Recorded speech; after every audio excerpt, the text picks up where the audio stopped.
So ఇదివరకు వీడియోలో మనం सर्वनाम చూసాం కదా। सर्वनाम అంటే संज्ञा के बदले आने वाले शब्दों को सर्वनाम कहते हैं।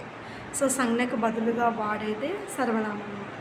ఈ వీడియోలో మూల सर्वनाम कितने होते हैं।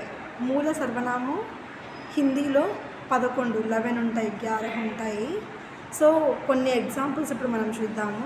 మై, వహ్, క్యా, తూ, జో, కోయి, आप, सो, कुछ, यह, कौन।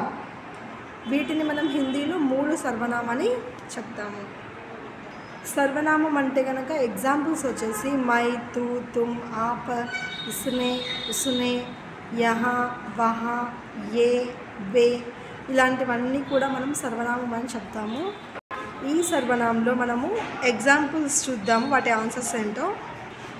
సో ఇక్కడ उदाहरण मैं लिखना पसंद करती हूँ, मुझे संगीत बहुत पसंद है, वह कल माँ के साथ बाज़ार जाएगी, मेरे पास एक बुक है, तुम कौन हो, वहाँ जाना मना है।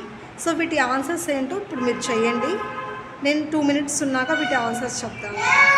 సో ఇప్పుడు ఈ ఆన్సర్స్ చూద్దాము। My, ముझे, వహ్, Mere, Tum, వహా। సో వీటి యొక్క ఆన్సర్స్। సో ఈ వీడియో మీకు నచ్చినట్లయితే లైక్ చేసి, షేర్ చేసి, సబ్స్క్రైబ్ చేయండి। Thank you so much.